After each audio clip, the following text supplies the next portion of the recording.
Hey, everybody. Welcome to another episode of the Born Podcast, brought to you from our studio here in central Pennsylvania. I'm your host, Nathan Imboden, and I have the privilege of interviewing business owners and leaders all across our great region here in central Pennsylvania, learning all about how they started, grew, and are running their successful organizations and impacting their community in a great way all along the way.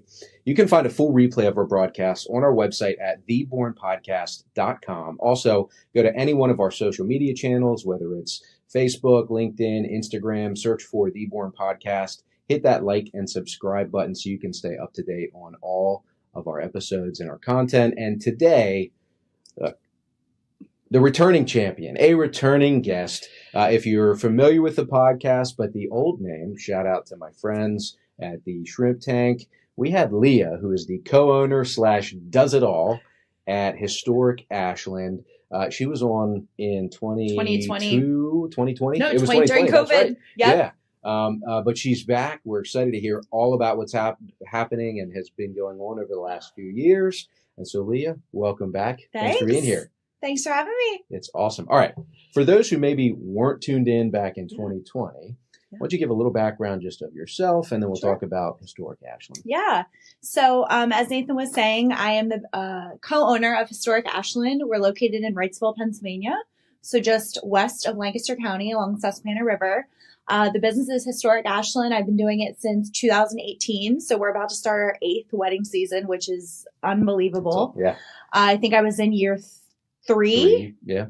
4, 2, I can't do math, when we opened. So much growth has happened since, but we are a award-winning event and wedding venue, hailing couples from all over the country, actually. So it's grown. I now have nine team members. Amazing. Back during COVID, I think I had 2. Yep. I remember so I am a Temple Owl, graduated in 2013 from Temple University. I also have an MBA from Elizabethtown College. I won't hold that against you. As a Messiah guy, I won't hold that against you. Yeah. Go Blue Jays. Go Owls. But yeah, so born and raised in Lancaster, Pennsylvania, so not too far from where I'm located now in Wrightsville. So I have grown a lot in the business. I was primarily doing everything to produce a wedding, and now it's amazing because I'm able to take a step back and really work strategically within the business and learn all facets of how the organization I'm producing works and how can we grow and how can we make more money. Yeah, that's awesome. Yeah. I just thought of this, and I'll share with you because I don't remember if we said this before. When we interviewed you a few years ago, most of us that were part of that stepped away from that saying, she's a rock star. Oh, awesome. Thanks. And Ricky, so I'm pointing so as you can see, Ricky, who's sitting in our producer's nook, is reading a book right now that you come to mind when I think of this book. It's a book titled, pardon my French, Likeable Badass. Oh, I thought you were going to say, so I will say, I thought you were going to say the book, Why Men Love Bitches. I thought you were going to say that one too, because it's not actually that word. Yeah. It's babe in total control of herself. That's what, the B word stands for. That's the book I thought you were going to say. Oh, wow. Look at that. But, there you go. There's another one. It's a great book if all the ladies out there. Okay. Tell me more. Well, so there is this quadrant. We just actually started to learn this the other day with our EOS implementer or the EOS coach, where you've got like a warm and cold axis, and then a passive and assertive axis. Okay. All right. And how, depending on where you're at on that scale, puts you in, the ideal is you're warm and assertive. Okay. And that's what makes you a likable badass. Okay. If you are cold and assertive, that's where the B word comes in play. Got it. Okay. And the book is really designed. It was probably written more for females, but it's applicable to anybody. But I'll have to check it out. Specifically, stereotypically, I think there is, I don't know if it's a stigma, what the right word is, but for women who are assertive, correct, who can come off a certain way. But in learning about this book, my first thought was, she is in that upper right quadrant. I'll have to check it out. Yeah. I got a Kindle for Christmas, so I'm like psychological thriller over here, but I'll have to check it out. But yeah, it's interesting you bring that up because I think, and I talk about this a lot when I do these types of things, that's something that when I first started running Ashland was such a big insecurity for me, because a little bit about my story is my dad and I actually founded the business together. And he was amazing because he was silent pretty much. So it's interesting because, you know, people would show up and they would ask my dad a question and he'd be like, oh, nope, my daughter's right over there. She's actually in charge. And they would be like, they just kind of had to pivot for a second. And, you know, it's hard because I don't think I ever actually wanted to believe that that was like in practice. Yeah. That's how women were treated. Because I think growing up, like my parents, like if I didn't succeed or if I failed or I didn't get a job or I didn't get what I wanted, my parents never made me believe it was because I was a female, right? Yeah. So when I actually started encountering this type of thing, I'm just kind of like, oh, so well, it's funny you bring up, you know, me being assertive, because I think a lot of the people that I work with in my business, as far as from like a vendor perspective, I hear that I'm direct or I'm tough.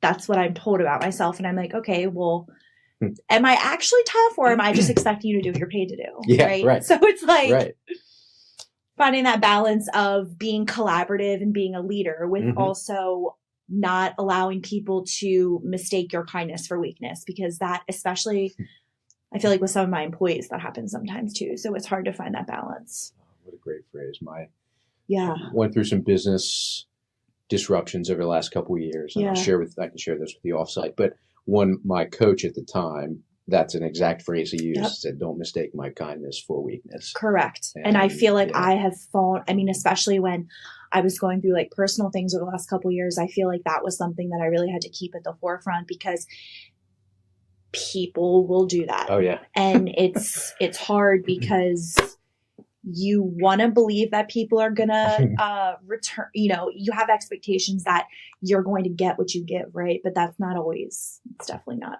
the commonality, I would say. Sad but true. Yes. It is. Yes. Yeah, I digress. Yeah. Well, tell us, but how did the whole vision and the concept of the venue come about? Like, because you're not talking about. No, I'm not talking about a booming business I bought. Yeah. And you're also not talking about just stepping into, like, you're talking about a big property and an undertaking, financial. So yeah, definitely. Talk us through that a little bit. So, oh my gosh, this seems like it's going to be 10 years ago at some point. But so back in 2016, my younger brother proposed to his now wife, my sister-in-law. And I was working at a corporate job at this point, pursuing a master's of business.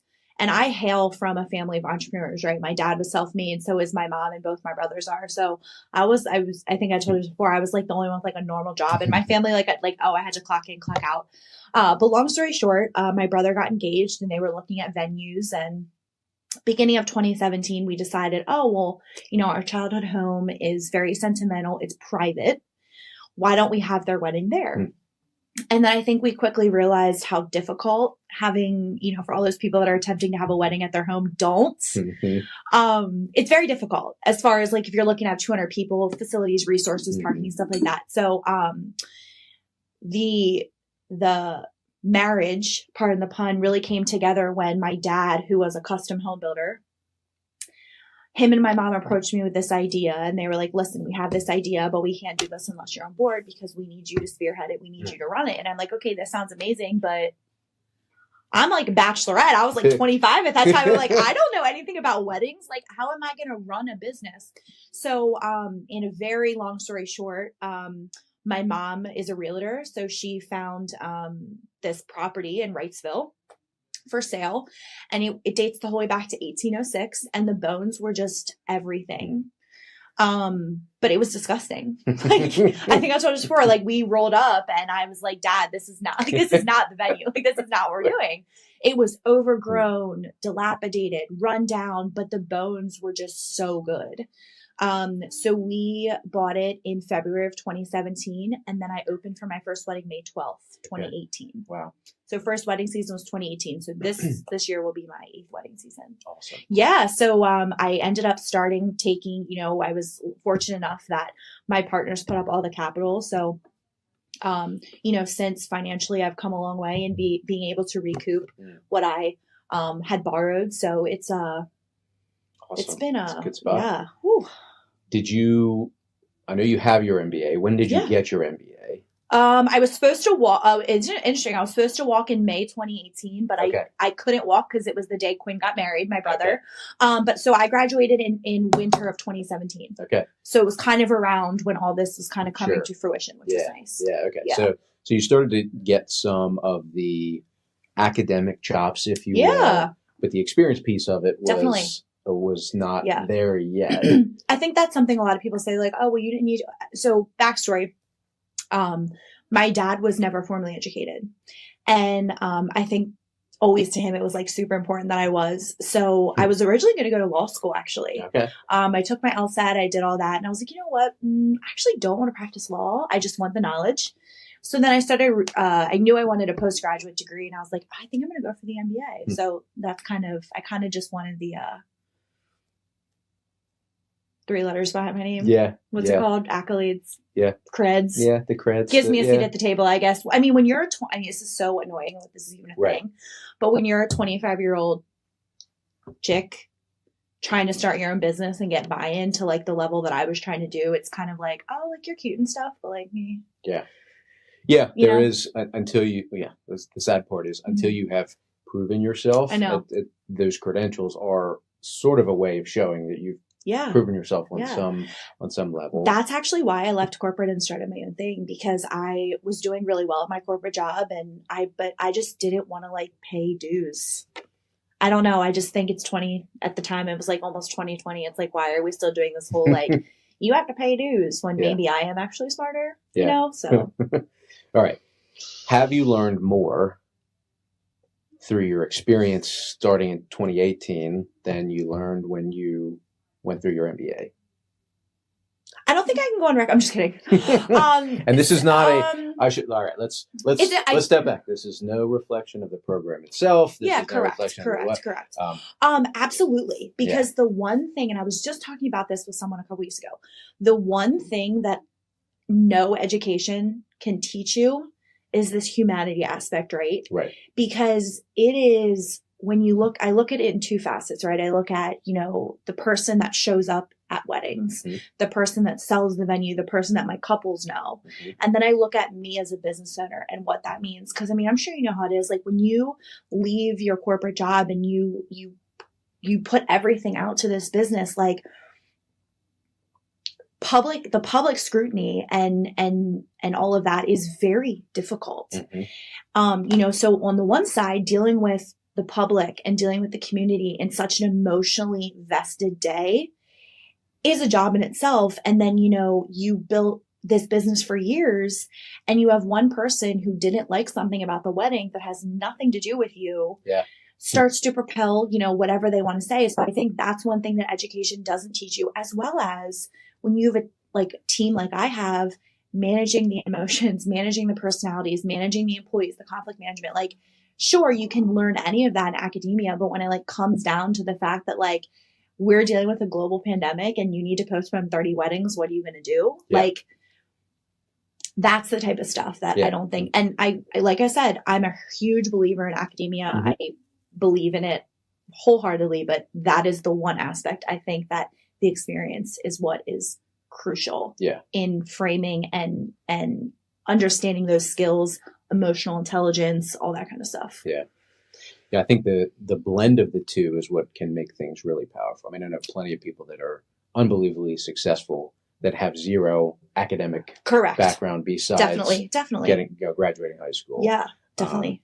But I think I'm of the camp that it's a fallacy. It says, well, if I just had this education, then I'd really the education gives you some of the knowledge to be able to do that, but the actual application and the nuance of implementing that knowledge, you can't learn it until you're in it. I mean, I will literally, I will never forget my first confrontation I had with a client. I literally wanted to cry and quit. Yeah. And now that happens now. I'm just I don't shy up. These are the rules. Sorry. Yeah. Conflict. Somebody is putting up a sign telling me how long we've been going so far, and I don't like it, but I've learned how to deal with it. Right? Like that. Yeah. Literally. So no, I could go on for a while with that. It's funny you asked that question though, because I just filled out this. I got something from eTown about my MBA. One of the questions was, how do you think your MBA contributed to your business? So Yeah. I was just thinking about that the other day. So it's interesting to bring that up. Yeah. Well, I'll say again, I'm not saying no to MBA programs. I'm not saying. I mean, the that. one at They're E-Town, when I fantastic. first started, it was brand new. So it has come it's accelerated adult program for the MBA, and it's wonderful. It's come so far, but yeah. Cool. Talk about how, and it seems like, and maybe you would know this more intimately than I would, but it seems like the venue space has sort of tried to explode a little bit. Like, I don't know, there's like saturated venues populated. My grandma has a barn. Let's do weddings there. Exactly. Yeah. So how do you differentiate? How do you compete against that to, find the right people that want to actually experience it at your place? I think establishing like our USPs was something that I have been working really hard, even the past 6 months, to really, and I'm actually running this. By the way, USP would be unique selling proposition. Correct. Oh, yes. Yeah. So I'm actually running this series on my Instagram right now. It's like, what makes Ashland different than the other venues? Mm-hmm. And it's one of those things where, I look at it from a perspective of somebody that has no education about weddings and what we do, and someone that has done so much research. So it's like, if you put Historic Ashland next to any standard apples to apples venue, they're going to match me on amenities. They're going to match me on style. They're going to match me on price. What is different about Ashland than that place? So how I differentiate myself is one of the biggest selling points is that my venue is private. I do not live there. It is not open to the public. When you get married at Historic Ashland, you have the whole venue to yourself. And that is something that that's what my couples are paying for. Yeah. They're paying for the fact that if their guests are at cocktail hour, they're, across the span of 10 acres taking pictures. They don't have to worry about golfers or people eating at a restaurant or even people living on site. It's just the space. I would definitely say the second biggest unique selling proposition that we have at Ashland is we truly specialize in making it stress-free. Now, if your mom's annoying you, if your dad's annoying you, all this stuff annoying day, I can't help you with that. But something that we do is we take care of all the setup and tear down. Like when you get married and your parents are there to help you at the end of the night, you literally say, I hope you would say bye to me, give you a hug, congratulate you, and you guys literally leave. Between my venue staff, my property manager, and my day of coordinator, the day is fully facilitated for you. So a lot of my couples love the fact that we get married, we do our send off and we leave. Our parents in our wedding party aren't cleaning up and doing all of that kind of stuff. So I would say that. And then finally, I think another huge one that makes us stand out, I honestly think is me and my story and the fact that I'm so personal and customizable with my couples. When you inquire with Historic Ashland about a wedding or event, I respond to that. I run all my Instagram, all my social media. I run all the TikToks. People love the fact that the organization is so buttoned up that you would think we have 30 people that work there. But at the same time, it's so flat because if you need to talk to me, you can just send me a message on Facebook. You know what I mean? And I think a lot of people appreciate that because they're like, when we get married at Ashland, it's not just money to Leah. Right. She gives her whole heart to us. And I've built when my dad passed away in 2023 and I got floral arrangements from couples from my very first year. So it's I think that is a huge thing that couples love as well. They're well, we know if something bobs off, Leah's all over it because while I have a whole team that executes my weddings, they're all under my leadership. So it's the standard is there, the protocol is there, but also allow for some personalization and customization stuff. So I would say privacy, we do set up and tear down, and the owner. Yeah. There's so many times at weddings Yeah. where an uncle will come to me and be oh my God, so you're the girl that started this with her dad? Okay, tell me, what did this look like before? Oh, that's cool. So yeah, it's cool. That's really cool. Yeah. Well, I don't know if you know this. I probably didn't share this before. But we had a wedding at our house. We were one of those. It was my sister, my wife's younger sister, and her husband wanted to have it at our house. Okay. And we did. Were there a lot of people? 140. Oh my Yeah. Where'd they go to the bathroom? Porta potties, and they hammered my septic system. Oh, God love you. So yeah, but okay, let me just say this. If you are going to have a wedding at your home, hire a wedding planner. Yeah. That's all I'm saying. Yeah, they did, but it was a friend. Hire a professional wedding planner. Now, I will say, we had a great day. But it's a lot of work. It's a lot of work. Yeah. I'm trying to target those people. Like, I'm getting married in June at my own venue. I hired a wedding planner. Yeah. Because when my mom comes on my wedding day with me and my mother-in-law, like, I want them to enjoy the day. Yeah. Like, I don't want them to have to worry about, are the candles lit? Is the cake here? Right. Like, so that's the market that I really try to operate in, is people that actually want to be, I don't want to say bride and groom, because we do all types of weddings, but people that actually want to be the couple. Yeah. The active role in the wedding they spend a year and a half planning. Yeah. Yeah. That's great. Yeah. The hands-off piece of it is absolutely appealing. Yeah. So your house is not available for rent for weddings, is what you're saying? That is correct. Yes. Okay, right yeah. No, it is not. Okay. Although I did try to I asked my accountant, if I create this as a wedding venue, can I write off all this stuff that I'm spending money on right now? Yeah. You need a heck of an insurance policy, though. Yeah. But it was not worth it. So it's now just gifted. It's not a big deal. Right. Totally. Yeah. All right. Tell me a little bit about, you mentioned your parents being big influences and role models. How did that help shape what you know now, your trajectory, whatever it might be? I know you looked up. Yeah. You look up to both of them a lot. So how did that relationship help you out? I love this question because, it's come completely full circle for me. So as I mentioned, my dad dropped out of high school. He was a custom builder, completely self-made. He was one of 15. Oh, wow. 14 brothers and sisters. Wow. Okay. So, and then my mom is a realtor. So they were such the dynamic duo. So one thing when I started building the business is my parents were such a crutch for me personally, because I feel like the metamorphosis you make as a 25-year-old girl to now I'm 33, I talked a little bit about before, I will never forget. We had this one wedding and I went home and I literally cried. And I said, Dad, if this is how this is going to be, I can't do this. And you know what my parents said to me? They said, stop crying. You got another wedding. Let's go. And I'm like, okay. No, but it's totally come full circle for me, because I had mentioned my dad passed away in 2023. And now every time I'm in a situation, a confrontation, I have a problem, for example, we're at a wedding and someone's drunk and they're annoying me. Mm-hmm.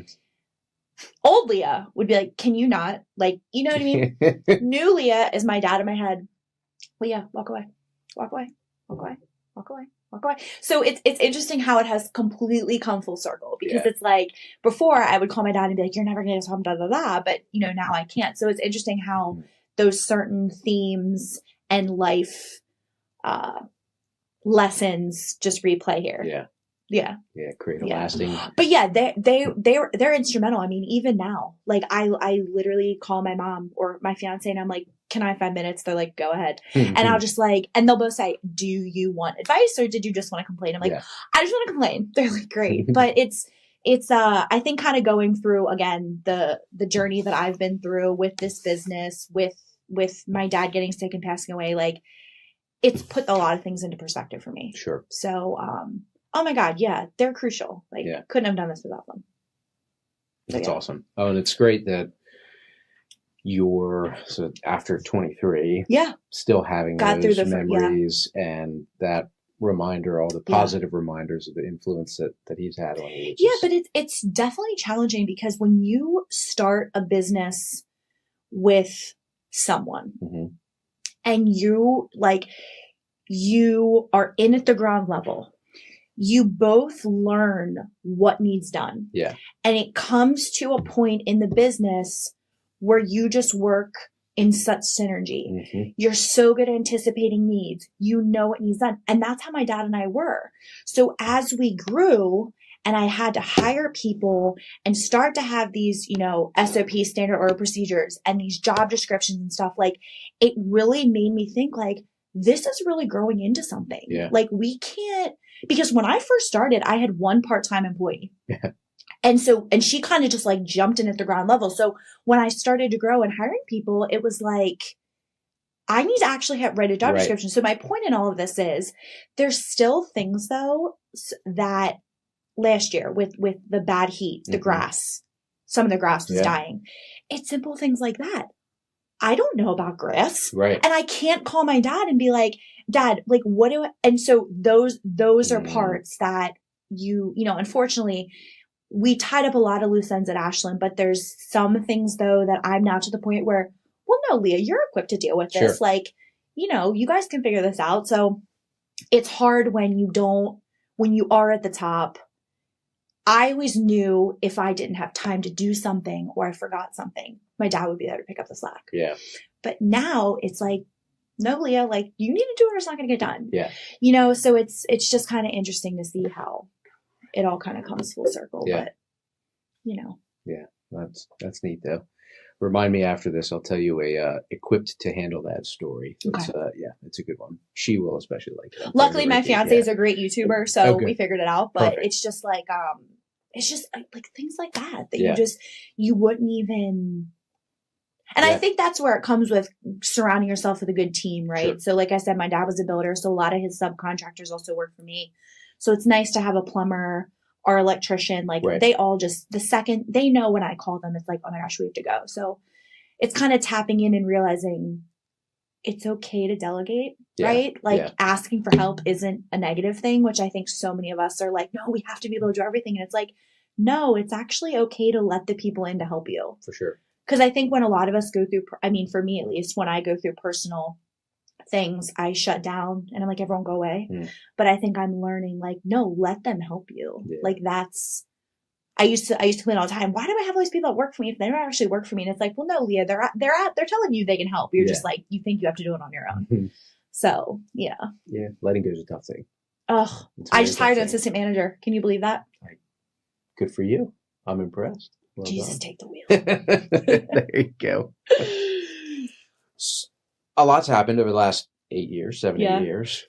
As you look back, what are some of the things as you've grown, as you've not just grown as an organization, but not just grown with people, but grown as an organization? You mentioned like, all right, something's starting to form here. So now you're putting processes in place, you're having documentation in place, you have HR stuff. What are some of the biggest lessons you've learned that maybe came from some of the most difficult things you've had to go through over the last 3 years with that growth? Yeah. Biggest thing that puts in mind, and this was a huge, huge thing for me to overcome. And I'm sure a lot of people listening can, understand this. I had this like sick belief in myself that I was going to make everyone happy and love it here. And I learned very quickly, no. Yeah. And then I really started to think about it, and it came right after I got my first bad review. This was years ago. I mean, now if it happens, I'll just kind of like chalk up and be like, okay, well, I mean, I was honest, so I don't know, whatever. But I put it in like the simplest forms, right? So my dad said this to me, and I was like, Leah, listen, you're a Starbucks girl, right? Like you love Starbucks. And I said, yeah. And he goes, can you believe there's actually people that spend their entire life hating Starbucks and they seem to be doing okay? Now, again, Ashland is not to the scale that Starbucks is, but you get what I'm saying? Right. Like, we were talking a little bit about this in the pre-show. Like there's a huge industry, especially in the market with weddings, there's a huge divide in the market as far as your ideal client and what you're attracting and your brand and all this stuff. And I was just talking this morning to my friend, she was saying that she had a client that she worked with for every life stage and they booked a different photographer. And I literally said to her, I was like, okay, there's a million other people that would book you, right? So it's like, that is the biggest thing when you own a business, whether you're a small mom and pop or your production is, 7-8 figures, you are never going to make everyone happy. And I finally learned deep down, no, like I'm treating people the way I want to be treated. I'm putting them wholeheartedly first. Mm-hmm. And, I don't have this problem anymore, but it's like, I think when I was dating and like in the dating world, that was a huge thing for like these partners is Ashland more important than my potential husband? No, but he understands Ashland comes first. It has to come first. And that is so hard Mm-hmm. to find, right? So I give my everything to this place. And when we have a wedding day or we have an event day, my world stops, literally. Right. So I think that's something putting in perspective of you can, do everything right and make every right decision and think you're doing the greatest thing. And there's always going to be people that have something to say. And I think, especially as a female, being confident in saying, I mean, that's your loss then. Like, we were talking about in the pre-show, like if I have people who don't want to book my venue because it's too expensive or they don't like me or whatever the reason is, like truly in my heart, like, okay, that's your loss because I know what we do here is freaking awesome. Mm-hmm. So if you don't want to be a part of that, then there's, 5 other people that will. Right. So that was the biggest lesson, is coming over that hump of, I don't really care if you think what I do here sucks. You know what I mean? Because I could go on forever about that, but it's knowing your value, knowing your definitely worth. And I always remember the phrase early on in the sales side of the business, remembering every no is just one step closer to your next yes. Absolutely. And I love that you brought that up, because I do a lot in the wedding industry education sphere. And a lot of my friends that own businesses, like they'll say like, how much follow-up do you do? And I'm sick. I will follow up with you until you tell me no. Like until I hear no. Yeah. I will and I tell that to all my sales friends. I'm like, if you have an automation that, sets up follow-up, it's not hard, but I will follow up with you until you tell me no, whether that's 6 days or 6 months. Yeah. Like, just tell me no. Yeah. It's all good. I'm the same way. You're the same way? Okay. I'm the same way. Yeah. Yeah. That's a big problem in our industry, is like ghosting. Yeah. Not, like kind of like dating, the same thing as ghosting, but with vendors. So like, for me, when I was booking vendors for my wedding and we decided not to go with someone, like I simply just messaged them and say like, thank you so much for the phone call. We decided to go in a different direction, da-da-da. Mm-hmm. It's not that hard. Yeah, exactly. So yeah, ghosting is a big thing in the wedding industry as well. Yeah, our world, we usually don't have a clock. Like you would know somebody's got a potential wedding date of X. So they have a window of when they're going to. Correct. The booking window. We don't have really a window. Oh, so okay. That's where I look at it and say, well, they're ready when they're ready. Correct. And they might not be ready today. Right. And until they tell me no, I'm going to assume it's still on the table. Same. And so I just keep following up. And I guess my biggest thing is when it comes to ghosting is like, I'm not asking you to like take me to like a steak dinner and like court me. Just send me an email. Yeah, exactly. You don't have to call me. Yeah. Just send me an email. Send me a text. No, thanks. Go in a different direction. It's all good. Great. Okay. I can take Trust me, I don't take it personal anymore. We're good. Exactly. Big girl. Yeah. Big girl over here. All right. You mentioned some of the education. I know you have been putting some time into that side of the brand that you're building with that. Mm-hmm. Talk a little bit about that, where that came to be. And so over the years that I've been doing Ashland, I've kind of found one of my passions is public speaking and sharing my story with people. And I'm not a gatekeeper of information. So I enjoy when people in my industry say like, hey, Leah, can I take you out for all you have to do is buy me a coffee, seriously. But like, I don't really gatekeep. So that kind of came about when I started getting asked to speak. Mm-hmm. So I have spoken a couple times at Temple to the students of the entrepreneurship program and the women in business program. And through like junior achievement, I sit on the board for Explore York, kind of doing all this kind of stuff out in the community. I'm like, I love this. Like, I love being on stage. Like, I love it. So there is a wedding education business called the Wedding Summit Series. So I do some stuff with them. I actually just spoke. Oh my God. It was like thousands of people at the Wedding MBA in Las Vegas in November. Awesome. So that was amazing. So that's kind of, and it's interesting because after my presentation was over, I had so many people coming up to me, like asking me questions and all kinds of stuff. And I said, yeah, send me a message on Instagram and I'll send you my stuff. Like, no problem. And they were like, really? And I said, I'm not gatekeeping over here. Like, your venue is in Oklahoma. Right, like, exactly. If I send you my rental guide, you know what I'm saying? So I think that is kind of something that is missing in my industry because everyone that is doing this type of thing is charging for it. Mm-hmm. And I understand I'm not getting in the way of people making coins, but for me, it's just fun. Mm-hmm. Like, I like getting dressed up. I like love speaking on a microphone, like love a microphone. So yeah, that's kind of stuff I'm trying to get more into. Like even, I would love to like teach one day. I think sharing kind of what I've been through to help people that want it as badly as I did. Yeah. Because I think there's a difference, right? There's a difference between wanting to just take the easy way out and say, well, I'll just ask Leah, like she'll tell me I'll do what Leah did. Okay, well, you can't do what Leah did, but you're not Leah, right? So it's like finding those people that want to do it and just maybe don't have the resources or the skill set or the time, and trying to help propel them a little bit. So yeah, I think that's one of the things that's missing in the industry. It's like you can hear all these great speeches, but it's like, okay, that was great, but like I'm at my venue, I'm at my desk. What do I do now? Right. You know, so I think that's what I try to provide with wedding vendors or business owners is like, okay, so Leah, I want to start my own business. I don't have any money. What do I do? Mm-hmm. Don't know too much about it, but I can definitely help. But like things like that, you know? So. Well, you're also, by doing that, you're sharing knowledge with people who are ultimately providing a better experience to the guests that they're going to be working with, the brides and grooms, and the families that they're going to be working with. And I think another big thing that I think really it gets people excited is I'm like normal sometimes. No, but you know what I'm saying? Like I went to college, like everyone, like I have a business degree. Like I wasn't this like big famous wedding planner who opened a wedding venue. Like I was working in advertising. Yeah. And I just got in at the ground. You know what I mean? So it's, I think that's what a lot of people like is I'm just like relatable. Normal wedding pro. Yeah. I try to be relatable. Yeah. Yeah, for sure. Yeah. Yeah. All right. Let's think about the future, whether it's shortish term or longer term. So lots happened over the last 5 to 6, well, even since you were on the first time. Yeah. What do you see over the next 3 to 5 years? That's your hope to be able to build up to, or? Yeah. So that's something that I actually have been reflecting on a lot, because when my dad got sick and we learned that, you know, he wasn't going to survive this, like there was obviously a conversation about like, Leo, my dad asked me, he said, what are you going to do with Ashland? Like, are you going to keep it? Are you going to sell it? Like, what are you going to do?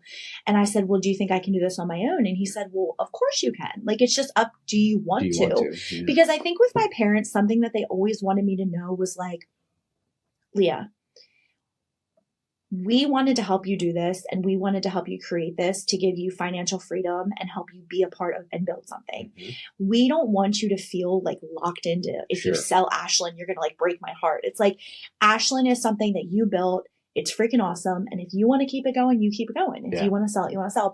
But I ideally my goal would be, I had mentioned I'm bringing on an assistant manager. My goal at some point, maybe by 5 years, is that I can grossly take a step back on the day to day. Sure. And, you know, I'm 33, I'm getting married this year, and all of you are like, oh, you're going to have kids. And it's like, probably not. But it's like, even if we did want to have kids, like, there's no way I could even do that right now. You know what I mean? So it's like really taking a look at thinking like, what do Zach and I really want? And, you know, we want to travel. Like we want to do all that stuff. So it's kind of, not on the horizon to sell at any point, but the first half of Zach and I's relationship, we were dealing with the terminally ill. My dad was terminally ill. Yeah. So now that, you know, things have changed and we're doing our wedding and stuff, we kind of just want to like enjoy life a little bit, because I've worked so hard for 8 years that it's like, I'm finally to the point where I can delegate and I can take time off. So, maybe in 5 years but I always say if I hired someone to take over for me, they would have to shadow me for like a year, because you know how it is, like you wear so many hats. Yeah, exactly. But I'm hopeful that I will continue to grow and educate and mentor. I actually, I would love to get like a adjunct teaching job or something like that. But, there's so much growth at Ashland. So now that I can delegate weddings, I can actually focus on that, which is what I'm excited to do. Yeah. Yeah. I'm really working on trying to grow the non-wedding side of the business. Okay. So think like employee engagement parties, awards banquets, anniversary parties, baby showers, stuff like that. And again, it is nice because smaller companies that do these types of things at Ashland, it's private. Right. So we'll put like cornhole out on the patio with the fire pit lit. So like stuff like that. Cause the wedding business is she's a monster on her own. So I'm trying to tackle the other side of the events industry now. And will they also fill slots throughout the week? Yes, that's that my hope. Typically don't hit on the weekends. Yes, that's my hope. Yeah. Yeah, it's interesting because that side of events is different than weddings, right? So this I think I read last year that there were like 2 million weddings in the US alone last year. So it's like the wedding business, I don't want to say it runs itself because that's not true. Right. But I mean, I think the stat is a beautifully well-priced venue will sell itself 40% of the time. Okay. So it's like, I have to sell the other 60%, but the influx of clients are always there. The influx of couples are always going to be there. It's just with non-wedding events, it's networking. Right. It's going to the mixers and all that stuff. And again, when you're dealing with a terminally ill parent and then you're in grief, it's like you really can't focus yourself to that. So now that, not that my life is back to normal at all, but now that I've attempted to heal and we're kind of trying to find our new normal, I can focus more on that type of stuff, which is what I'm looking forward to. Yeah. Awesome. Ooh, exciting. Well, it is, it was weird back then to think, 4 or 5 years from now, we'll have you back on. I know. But 4 or 5 years because we're talking about 5. I know. It's crazy. Right? So we'll have to have you back. I know. Everybody keeps saying, they're like, are you going to do a party for a 10th anniversary? I'm like, probably. Yeah, you should. Yeah. You should. Absolutely. Yeah. Well, this has been awesome. So much fun. Love catching up and love meeting you face to face because last time it was virtual. I know we talk on LinkedIn, but it's like, it's nice to put faces to faces, names to faces. All right. So for everyone at home that's been listening, that's saying, okay, she's awesome. Venue sounds amazing. Or she sucks. More. We hate her. Yeah, exactly. And they just want to forget about it. But how can they learn more about you, more about the organization? What's the best way to learn about it? Literally any place you get information from. So website is historicashlandeventsPlural.com. And if you just simply type Historic Ashland into Google, it'll take you right to the website. I'm also super active on Instagram. So go follow us on there. TikTok for now. And Facebook. So social media. I manage all that stuff. So if you guys want to DM me, it goes right to me. Awesome. Yeah. Leah, thank you so much. Thank you. Always a blast. This has been great. Everybody at home, hope you enjoyed this. Telling you, she's a rock star. I don't know if I didn't say it on the podcast on the last one, I'm going to say it now. Thanks. She's a rock star doing awesome things. Thanks. It's been cool to watch what's happened over the last few years, and I'm telling you, I'm looking forward to 4 or 5 years from now, seeing what that looks like. Oh my God, I'm going to be 38 by then. Big smile. Big smile. Well, we hope you loved it. I loved it. Check us out on the website. We're going to have all the links to her social, to her website. So if you are searching for it and you see it on our website, you'll be able to catch it there. But thank you again. Hope you enjoyed it. We'll see you on the next episode of the Born Podcast.